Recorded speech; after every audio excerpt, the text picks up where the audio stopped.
What does it mean to be happy? How does it feel not to worry about when or if the next paycheck or meal will come from? How does it feel not to have to worry about being pulled over while Black? How would it feel to not get anxiety when opening your mail because you know it's another bill you may not be able to pay? Wouldn't it make your day to turn on the TV and hear people being kind and helping each other, instead of nonsense details about what's so wrong with this world? What is happiness? Where does your happiness come from? What does happiness look like to you? What does it feel like? Some people need their excess wealth to give them a sense of what they believe happiness is. Others freely give much of their wealth away.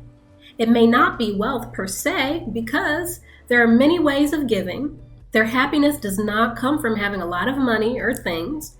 It comes from something else, something deeper, something full of love. They feel good helping others when they can. They fully understand with every fiber of their being that it's the right thing to do. Many of our leaders lack the compassion to help their fellow human being.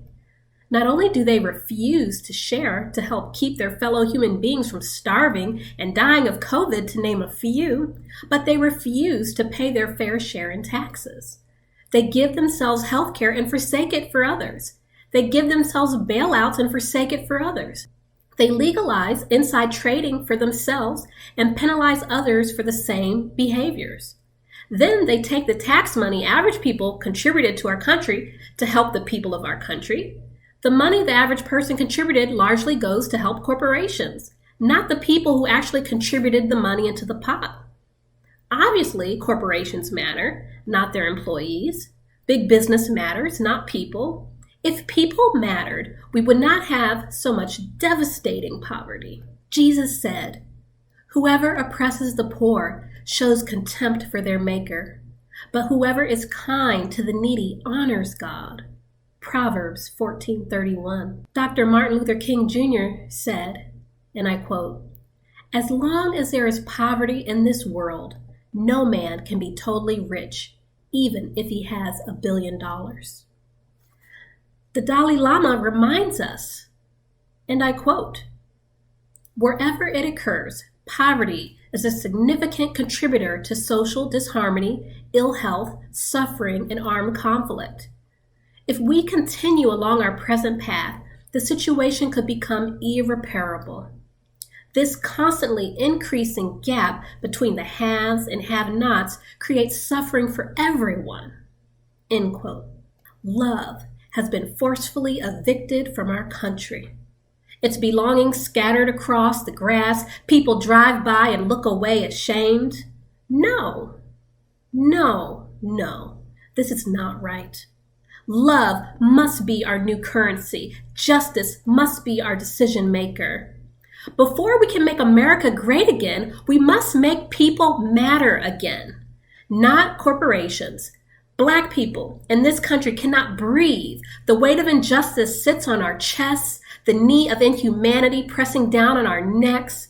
Justice is the breath of life for Black lives. White allies do their best to stay afloat during the storm while reaching out to help others. LGBTQ+ people keep getting pushed to the back of the line. Immigrant babies are still in cages, and their parents are little more than memories in their little hearts. Do they even remember their parents' voices anymore? The difference between right and wrong. We just refuse to do the right thing. Our leaders are not ignorant. They just don't care enough, especially if it has anything to do with sharing resources or social equity.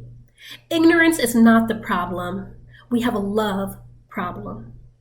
Many of us have forgotten what it looks like to love one another. We think that love starts with our neighbor, but that's a mistake.